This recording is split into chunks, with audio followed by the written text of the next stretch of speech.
നമസ്കാരം. Raf talk ഫുട്ബോളിലേക്ക് അവർക്കും സ്വന്തം. ഒടുവിൽ ഇന്റർ മിലാന്റെ വലയിൽ ഒരു ഗോൾ കയറിയിരിക്കുന്നു. ഇതൊരു വലിയ സംഭവമാണ്.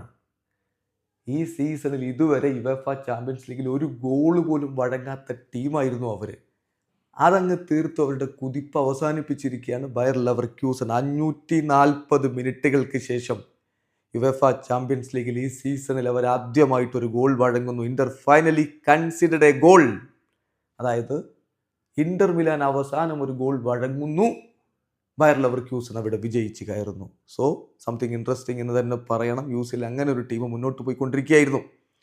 6 കളികൾ, 4 വിജയം, 1 സമനില, 1 തോൽവി എന്ന രൂപത്തിലായി ഇപ്പോൾ ഇന്റർ മിലാൻ്റെ നിൽപ്പ്. 13 പോയിന്റോടെ അവർ 4ാം സ്ഥാനത്തുണ്ട്. അവർ 7 ഗോളുകൾ അടിച്ചു. ഒരേ ഒരു ഗോളാണ് തിരികെ വാങ്ങിയത്. അത് ഇന്നലെ കളിയുടെ അവസാനത്തിൽ, അതും അവസാനത്തിൽ 90ാമത്തെ മിനിറ്റിൽ മുഖീല നേടിയ ഗോളിനാണ് ബയർ ലെവർക്യൂസൻ വിജയിച്ച് കയറിയിരിക്കുന്നത്. ഒടുവിൽ ഇന്റർ മിലാന്റെ കോട്ട തകർന്നിരിക്കുന്നു എന്നർത്ഥം. ഏതായാലും ബയർ ലെവർക്യൂസന് ഒടുവിൽ ഒരു മത്സരം ഇന്റർ മിലാനെ തോൽപ്പിക്കാൻ കഴിയുമ്പോൾ ലെവർക്യൂസൻ 2ാം സ്ഥാനത്ത് തന്നെയുണ്ട്. 6 കളികളിൽ നിന്ന് 13 പോയിന്റോടെ അവർ 2ാം സ്ഥാനത്ത് നിൽക്കുകയാണ്.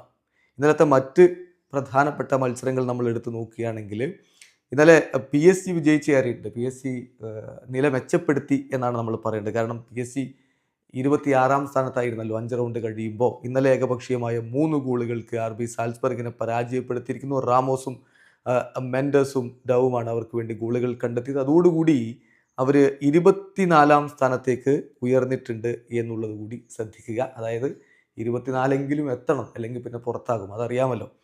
പിന്നെ RB ലീപ്സിഗിനെതിരെ ആസ്റ്റൺ വില്ല 3-2 വിജയിച്ച് കയറുകയും ചെയ്തിട്ടുണ്ട്. വീഡിയോ അവസാനിക്കുന്നു. ഫുട്ബോൾ ലോകത്തെ കൂടുതൽ വിശേഷങ്ങളുമായി റാഫ് ടോക്സ് എത്താം.